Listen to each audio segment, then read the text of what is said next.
បាទសួស្តីបងប្អូនទាំងអស់គ្នានៅក្នុងវីដេអូនេះដែរគឺខ្ញុំមកបង្ហាញអ្នកទាំងអស់គ្នាអំពីការ edit រូបភាពនៅក្នុងកម្មវិធី Adobe Photoshop អញ្ចឹងឥឡូវខ្ញុំមានរូបបែបនេះហើយកន្លែងដែលខ្ញុំ edit នេះគឺកន្លែង camera roll បានន័យថាបើយើងចង់ចូលទៅប្រើប្រាស់វាគឺយើងចុច Ctrl Shift អក្សរ A ចឹងយើងវាលុបផ្ទាំងបែបហ្នឹងមកចឹងយើងចាប់ផ្ដើមសេរីទៅសេរីតាមរូបភាពជាក់ស្ដែងរបស់បងប្អូនអរគ្នាហើយរួមទាំងខ្ញុំដែរចឹងវីដេអូនេះគឺខ្ញុំបានប្រើប្រាស់នៅកម្មវិធី Roll ហើយ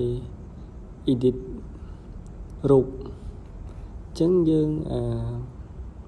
តាមដានទាំងអស់គ្នា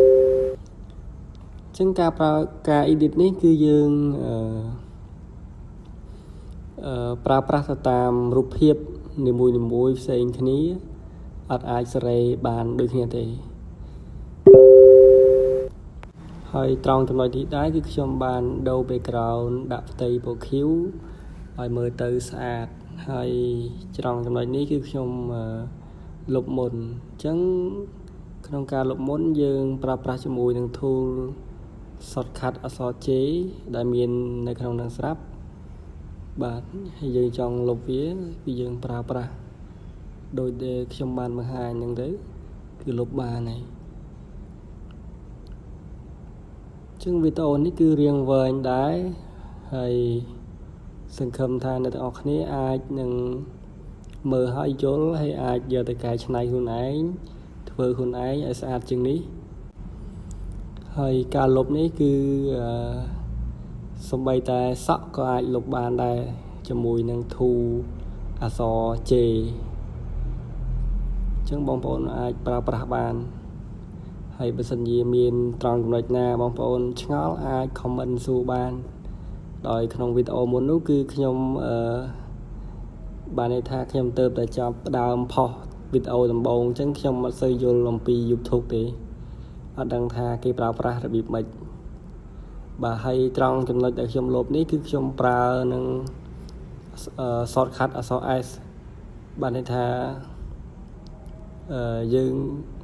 និយាយឲ្យ press ដើម្បីលុបតិចៗអញ្ចឹងតាមជើងសក់មួយយើងអាចប្រើប្រាស់បាននៅត្រង់ចំណុចហ្នឹងវានេះមើលទៅរៀងស្អាតជាងមុន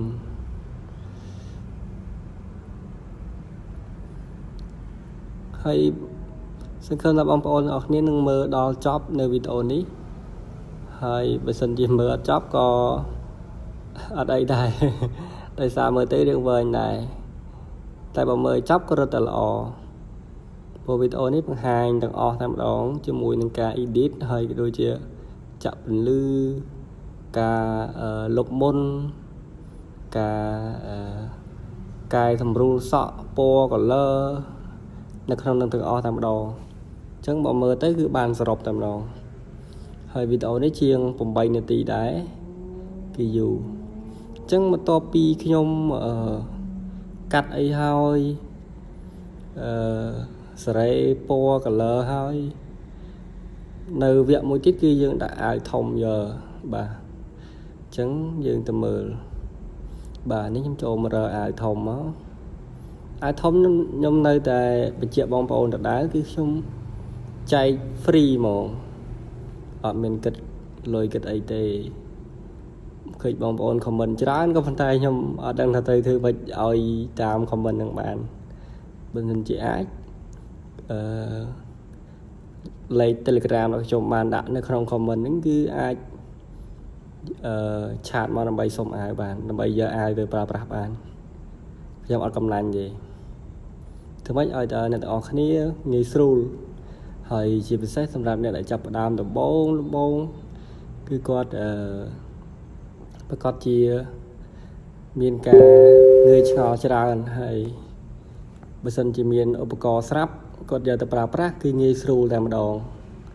មិនពិបាកទេយើងមានអាយធំស្រាប់យើងមានការ edit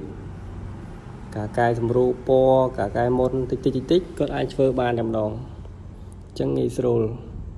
ហើយឥឡូវនេះគឺការផ្លាស់ប្ដូរអាវ nhưng mà làm đôi chạy nhảy hay đi nhập cho so pay nó cứ giờ màu cắt là cột bẹt vì kháng khăn nóng bà hay dừng lục để tới video này cứ với anh khăn mình tén bàn tay đầm bay trong bằng hai những ở kia này là tầm 1 tầm 4 này đây cột cái thà trong thưa rụp được luôn ấy nhé mình chăm bài từ ở cái địch ấy anh ấy cứ gì còn lư để ai chui xong luôn ở nhà bàn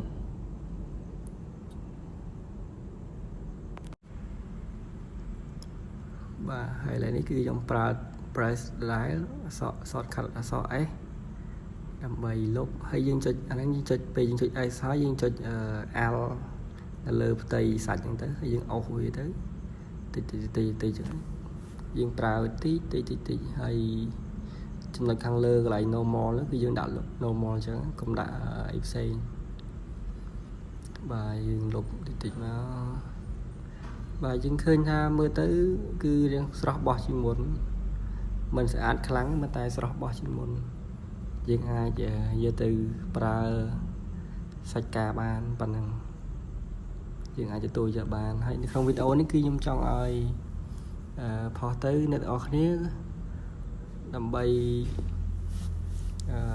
prapi cần lướt hơi cái đôi chia cả cái chân này để bảo bóng phổ nó khía thứ tam nâng bàn time tiếp cho bây dương ai cái chân này lớp bên bàn men trăm nâng thì bà ấy chứ rồi sạch đấy rụp dưỡng thì bất lúc phục mốt có ai lúc bán này bàn tay nhom ở toàn ban thưa chăm nhom thưaនៅវីដេអូក្រោយហើយកន្លែងនេះគឺខ្ញុំ reprint បងប្អូនចេះ reprint នៅនេះខ្ញុំ reprint ខ្ញុំប្រើធម្មតាទេខ្ញុំចាប់ទាញវា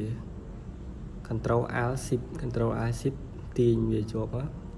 បានរូបមួយផ្ទាំងហើយយើងចាប់ដើម print តែម្ដងអញ្ចឹងវីដេអូយើងមានតែប៉ុណ្្នឹងសូមអរគុណហើយកុំភ្លេចជួយ subscribe ម្នាក់មួយផងបាយបាយ